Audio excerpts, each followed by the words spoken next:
What is up, everybody? This is a little something new that I have been wanting to do for a while, and I don't know. Call me crazy. I mean, that's probably true. You could ask my fiance, and she would probably agree with that. But I like to learn. Kind of the less popular airframes in DCS because I think they all have something unique to offer, and I like to learn in general. So I love the modern jets with complex systems and radars, and and the GPS guided weapons and things like that. I love it. I mean, absolutely adore those planes, the Strike Eagle and the Hornet, especially the Viper. But there's something to be said about just flying a plane that really requires you to fly it, and getting good at something that maybe a lot of people aren't, or maybe there are more than I know, but at least content-wise on YouTube, you don't really see it, so I don't have a ton of exposure to it.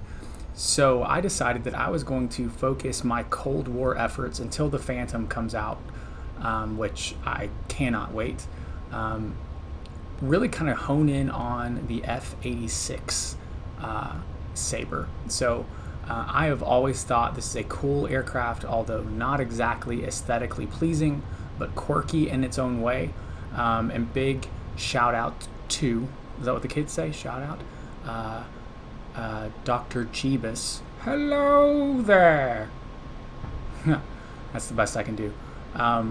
Shout out to him for his 10 tips series. So I've watched his one on the Sabre about 1,000,000 times.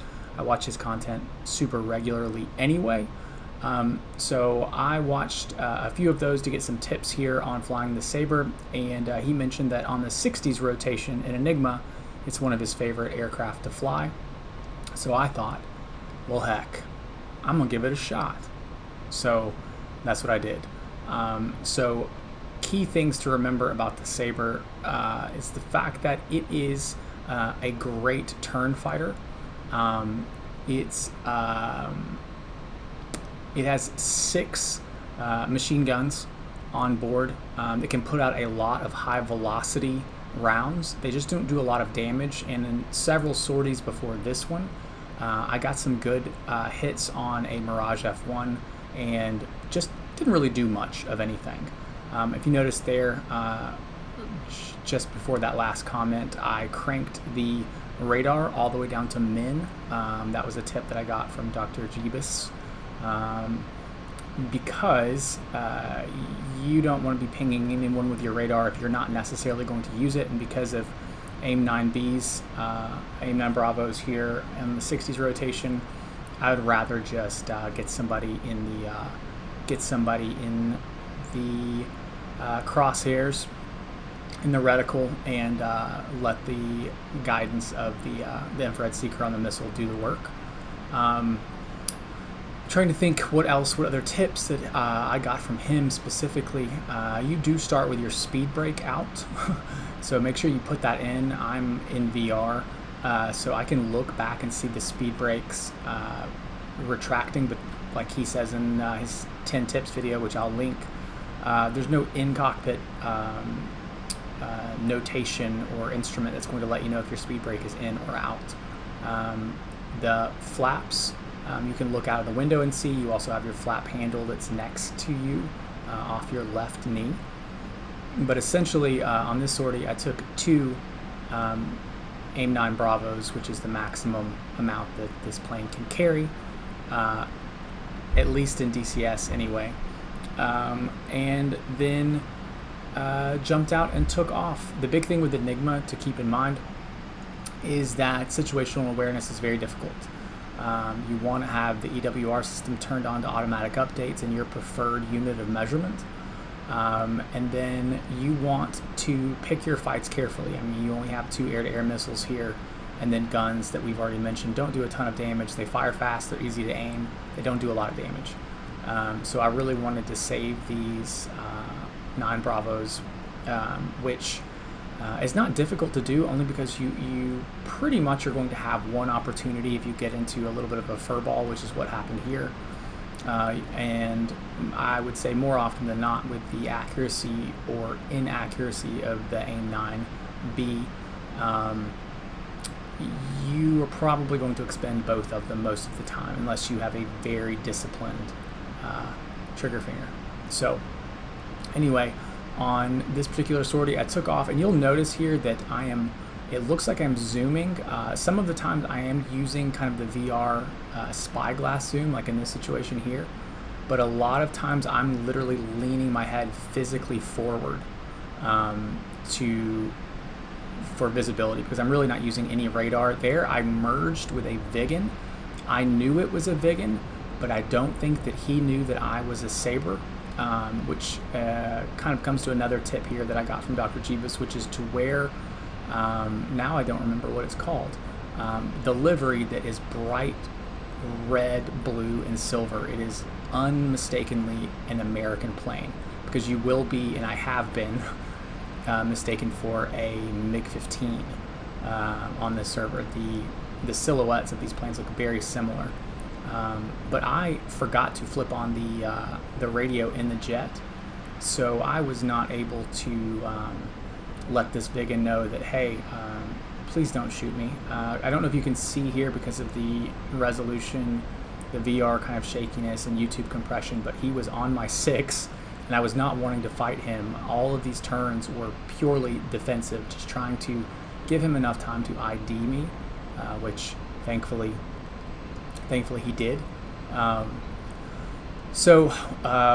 of what I would suggest doing in the Sabre. So I don't know if I finished the point earlier, but the point was you want to take advantage of your super fast rate speed.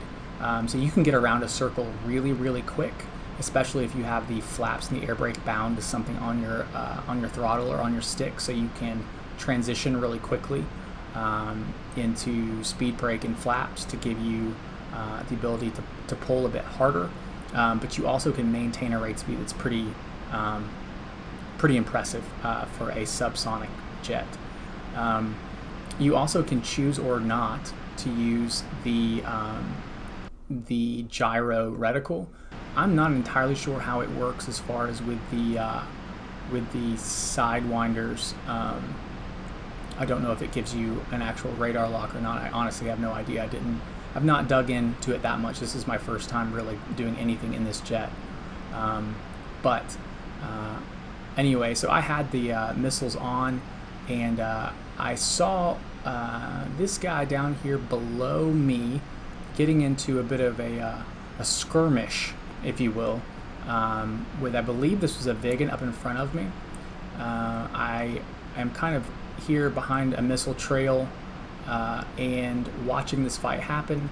So I believe this is a Viggen. You'll see me pass by this flaming aircraft going down.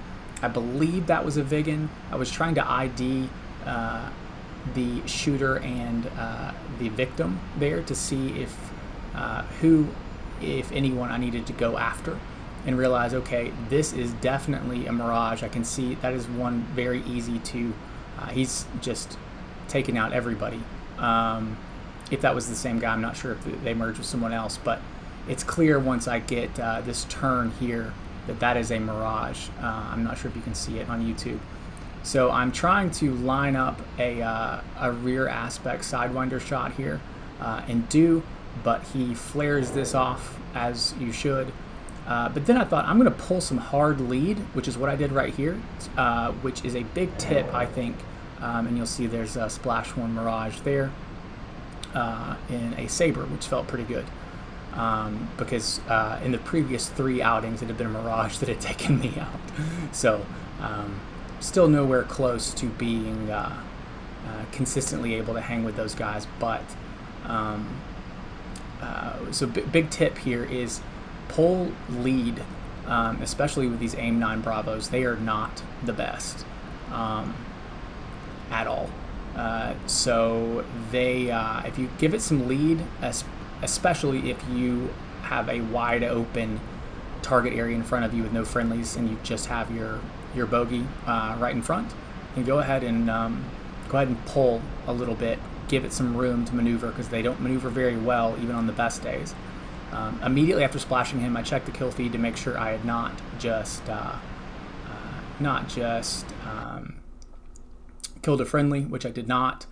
And then immediately started checking Six, because odds are you get third-partied on this server a whole lot. You get preoccupied while someone sneaks in.